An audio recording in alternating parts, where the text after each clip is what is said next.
Assalamualaikum warahmatullahi wabarakatuh. Selamat pagi anak-anak, semoga tetap sehat, tetap semangat, tetap dalam lindungan Allah Subhanahu wa taala. Oke, pagi ini kita akan melanjutkan materi tema yang kedua tentang perkembangan Islam pada masa modern 1800 sampai sekarang. Sekarang pada tema yang kedua ini kita akan pelajari tentang tokoh-tokoh dan pemikiran para pembaru Islam. Oke. Adapun tujuan dari pembelajaran kita pagi ini adalah setelah melalui proses ini kalian diharapkan dapat mempertahankan keyakinan serta membangun keyakinan kalian dengan benar. Kemudian setelah melalui diskusi dan menggali informasi, kalian diharapkan dapat mengetahui biografi dan menganalisis pemikiran para tokoh pembaru tersebut. Nah, yang terakhir setelah melalui diskusi, nanti kalian dapat menyajikan pemikiran para tokoh-tokoh pembaru tersebut. Oke, kita mulai untuk analisa tokoh, yaitu biografi tentang Muhammad Ali Pasha ya. Beliau lahir tahun 1765 dan wafat tahun 1849. Muhammad Ali Pasha ini lahir di Kawalah di Yunani. Kemudian beliau ini termasuk anak yang kurang beruntung secara ekonomi, tetapi karena beliau ini termasuk anak yang cerdas dan pemberani, sehingga mengantarkan menjadi pemimpin di Mesir dan salah satu tokoh pembaru Islam di dunia.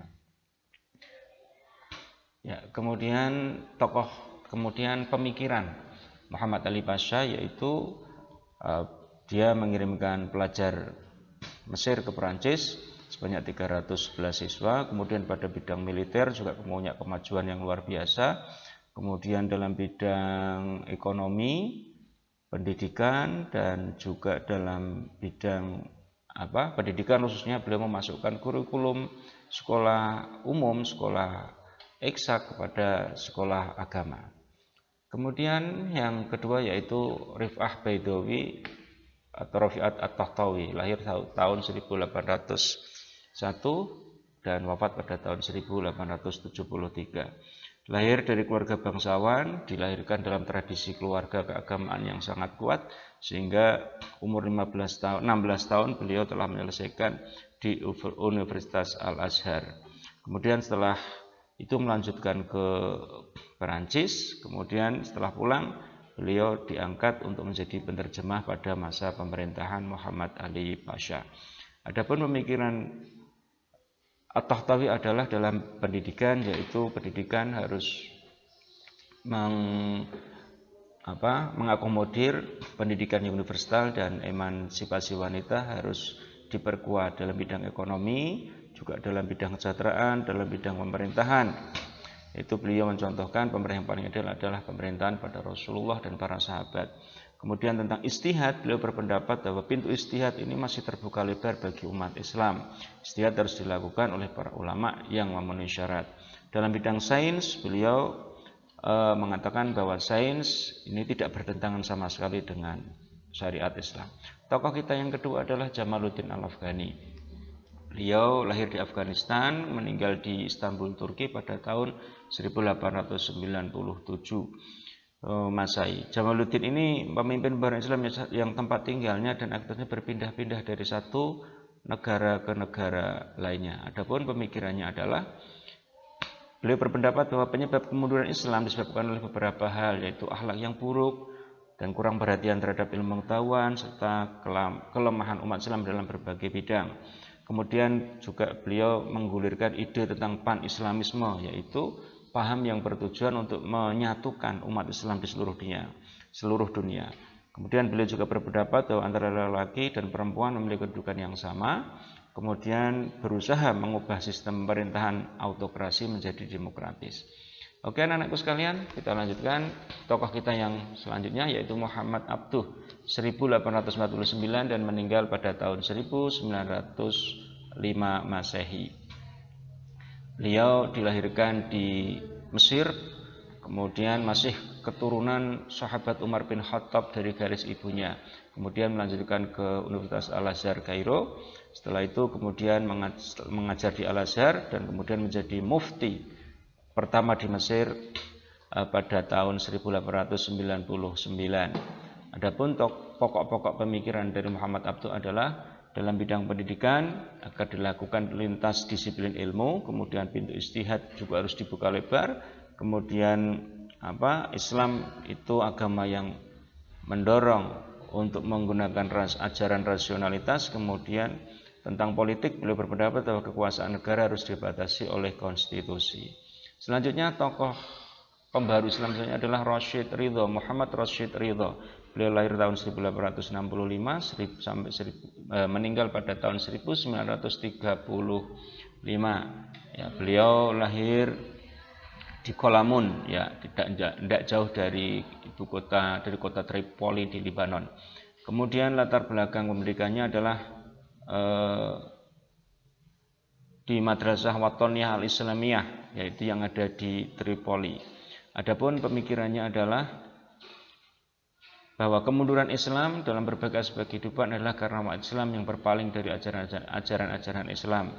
Kemudian penyebab lain kemunduran Islam adalah merebaknya paham fatalisme di dunia Islam. Kemudian dalam bidang ilmu pengetahuan modern, beliau berpendapat itu sama sekali tidak bertentangan dengan Islam. Kemudian hukum-hukum fikih yang berkenaan dengan masyarakat itu tidak boleh dianggap absolut. Artinya terus mengalami perkembangan. Kemudian apabila umat Islam ingin maju, maka umat Islam harus terlebih dahulu mewujudkan persatuan dan kesatuan. Untuk tokoh selanjutnya adalah Sultan Mahmud II, ya, lahir pada tahun 1785, meninggal pada 1839 Masehi. Ya, adapun usaha yang dilakukan oleh Sultan Mahmud diantaranya adalah melakukan pembaruan di bidang pendidikan dengan memasukkan kurikulum pengetahuan umum ke lembaga-lembaga pendidikan madrasah. Kemudian beliau juga mendirikan sekolah di bidang kedokteran, militer, dan teknik, kemudian menerapkan demokrasi dalam pemerintahan, serta menghapus pengkultusan sultan yang dianggap suci oleh rakyatnya. Oke, anak-anakku sekalian, tokoh kita selanjutnya adalah Nami Kemal, lahir pada tahun 1840, meninggal 1888 Masehi. Ya, beliau dilahirkan dari keluarga mampu, orang tuanya kaya raya, sehingga beliau dapat belajar dalam mendapatkan pendidikan yang baik dari keluarganya. Adapun pemikiran Nami Kemal adalah beliau mengatakan Islam mengajarkan maslahatul ummah, yaitu kebaikan untuk masyarakat umum. Khalifah atau pemimpin tidak boleh bersikap dan bertindak yang bertentangan dengan prinsip tersebut. Kemudian dalam pemikiran ekonomi, menurutnya jalan keluar dari masalah kemelut pada saat itu adalah perubahan sistem pemerintahan dari absolut menuju konstitusional. Beliau juga berpendapat bahwa negara harus menghormati dan melindungi hak-hak politik yang dihormati oleh rakyatnya. Kemudian tokoh selanjutnya adalah Sayyid Ahmad Khan. Ya, beliau lahir tahun 1817, meninggal pada 1898 Masehi. Ya, beliau meninggal dan wafat di New Delhi di India. Kemudian beliau sempat belajar juga ke Persia, kemudian pernah menjadi hakim dan pernah melanjutkan studinya ke Inggris. Pemikiran Ahmad Khan adalah diantaranya adalah cara yang baik untuk mengubah karakter Islam dari kemunduran adalah dengan pendidikan. Beliau berpendapat bahwa penyebab kemunduran Islam adalah umat Islam sendiri yang tidak mengikuti perkembangan sains dan teknologi. Ilmu dan teknologi modern adalah hasil pemikiran manusia, oleh karena itu akal harus dihargai tinggi oleh umat Islam. Beliau juga berpendapat bahwa antara hukum alam dan hukum Al-Quran adalah sejalan. Kemudian sumber hukum Islam adalah Al-Quran dan hadis. Kemudian beliau berpendapat bahwa umat Islam harus didorong untuk memiliki sikap dan perilaku yang mencerminkan semangat untuk berpikir. Ya, yang terakhir adalah Muhammad Iqbal. Ya, Muhammad Iqbal. Ini lahir di Punjab, ya. Kemudian beliau melanjutkan pendidikan, mendapatkan pendidikan dari orang tuanya yang juga seorang tokoh sufi di India. Ya, kemudian melanjutkan lagi ke